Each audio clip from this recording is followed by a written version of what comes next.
Halo semuanya, masih bersama saya Ulfa dan video ini akan membahas evaluasi kinerja dari teknik pencarian DFS dan PFS. Untuk menilai seberapa baik suatu teknik pencarian dengan pendekatan pembentukan pohon ruang status, terdapat beberapa aspek yang perlu kita lihat. Yang pertama adalah completeness, yang maksudnya adalah menjamin ditemukan solusi jika memang ada. Yang kedua adalah aspek optimality. Apakah teknik pencarian tersebut bisa menjamin untuk mendapatkan solusi yang optimal? Misalnya nih, apakah kemudian jalur untuk sampai ke solusinya itu memberikan biaya yang paling minimal? Aspek berikutnya adalah kompleksitas waktu. Jadi, menilai kira-kira berapa lama waktu yang diperlukan untuk mencapai solusi. Sedangkan aspek yang terakhir adalah kompleksitas ruang, untuk menilai berapa banyak memori yang diperlukan ketika melakukan pencarian. Nah, untuk menilai aspek-aspek ini nanti kita akan menggunakan beberapa istilah khusus ya, yaitu B itu merepresentasikan branching factor, yaitu maksimum pencabangan yang mungkin dari suatu simpul. Kemudian ada D, depth, kedalaman dari solusi terbaik, yaitu solusi dengan cost yang terendah. Kemudian M itu merepresentasikan maksimum kedalaman dari ruang status. Dan M ini bisa saja nanti mencapai tak hingga.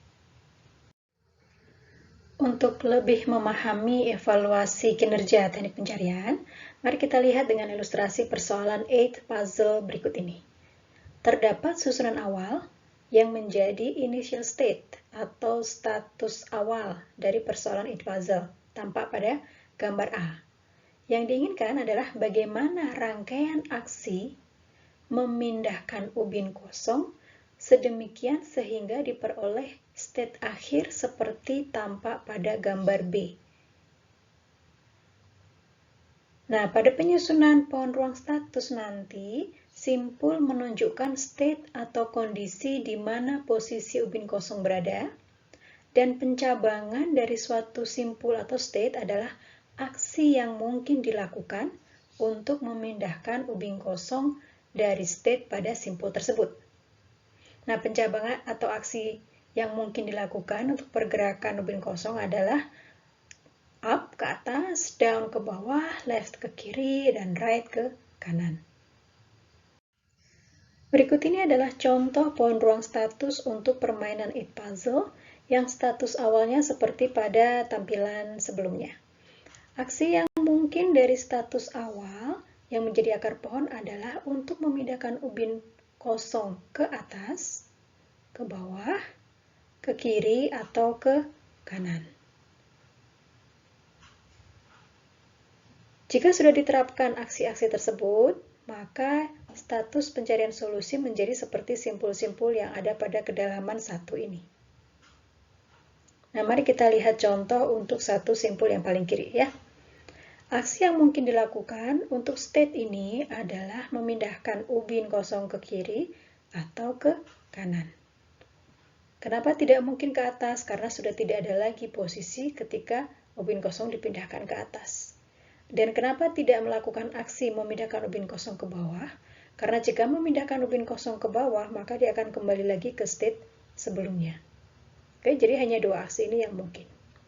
Maka akan dihasilkan 2 state di bawahnya ini.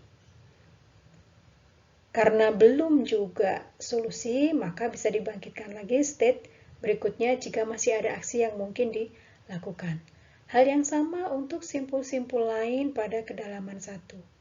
Karena dia belum solusi atau state solusi, maka dibangkitkan lagi simpul-simpul lain dengan aksi yang mungkin dilakukan untuk state itu.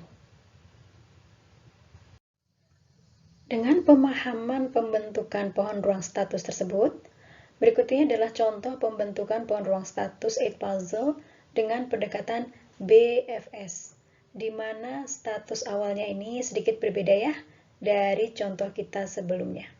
Nah, harap diingat untuk pencabangan pohon Gunakan urutan aksi yang konsisten untuk tiap pencabangan yang mungkin pada semua simpul. Kemudian lihat nomor status pada setiap simpul. Di sini bisa tampak bahwa pembangkitan simpul itu dilakukan setiap kedalaman. Dalam satu kedalaman, bangkitkan semua simpul.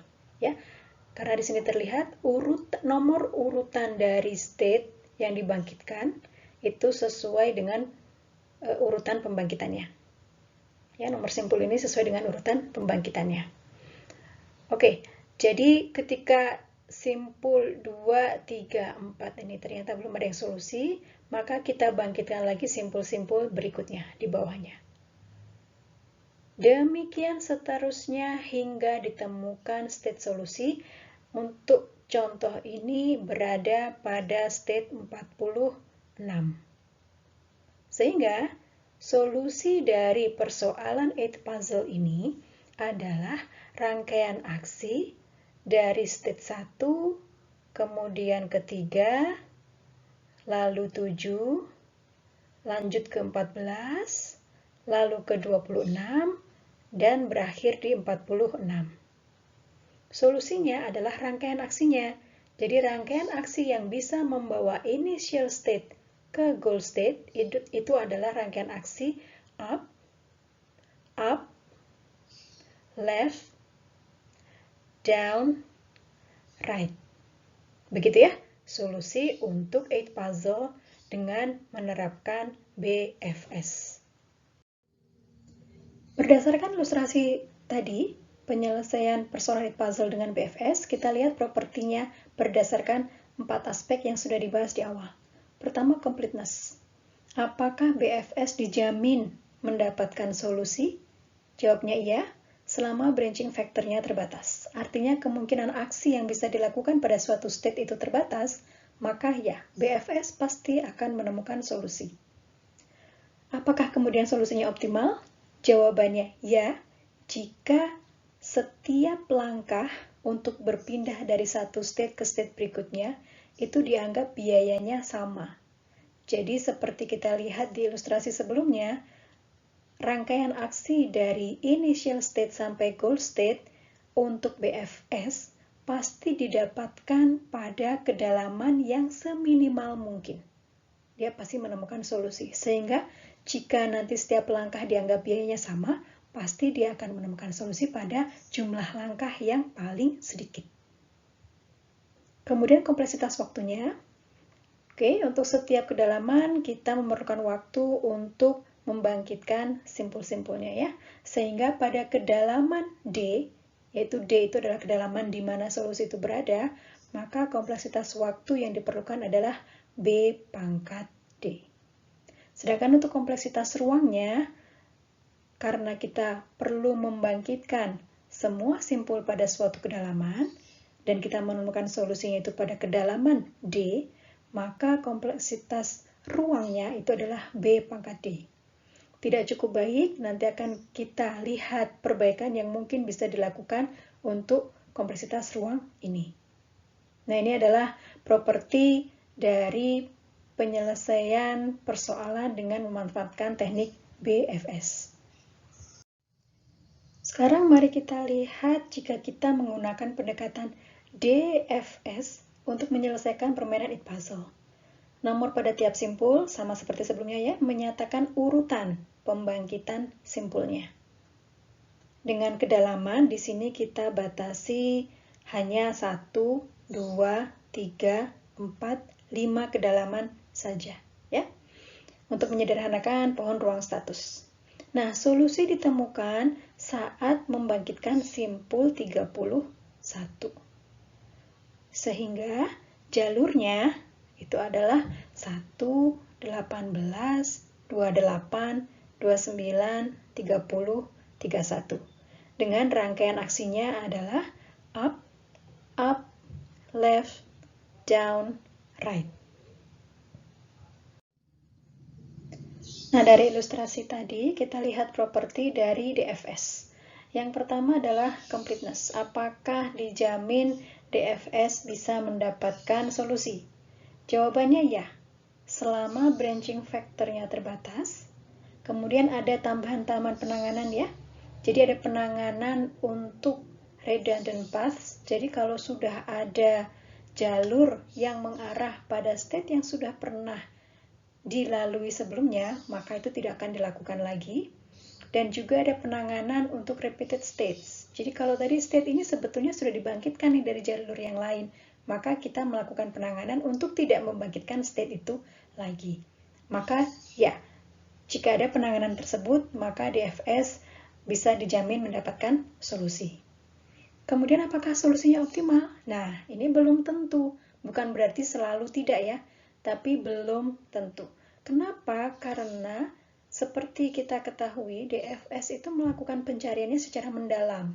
Jadi mungkin saja dia menemukan solusi, tapi setelah melakukan langkah-langkah yang cukup panjang.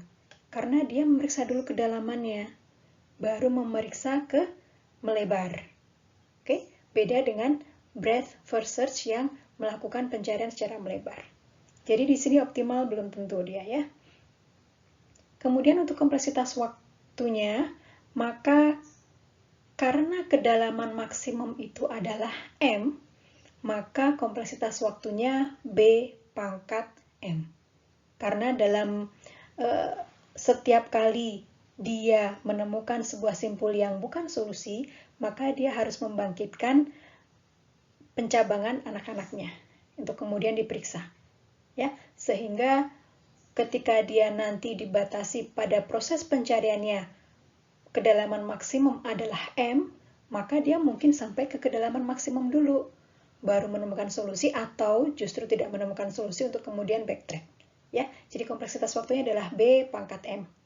Sedangkan untuk kompleksitas ruangnya, di sini dia cukup bagus. Yaitu karena apa? Dalam satu kedalaman, dia tidak perlu kemudian membangkitkan semua simpul pada kedalaman tersebut. Tapi hanya yang perlu diekspand saja dari state sebelumnya. Ya, sehingga di sini kompleksitas ruangnya adalah BM. B itu adalah branching factor-nya, M adalah kedalaman maksimumnya. Jadi untuk kompleksitas ruangnya dia lebih bagus daripada BFS. Dari sini nanti kita akan melihat bagaimana kalau misalnya yang baik dari BFS, kemudian yang baik dari DFS bisa kita manfaatkan untuk kemudian mendapatkan solusi yang relatif optimal. Demikian video mengenai evaluasi kinerja teknik pencarian dengan DFS atau BFS. Berikutnya kita akan membahas backtracking dalam DFS. Selamat belajar!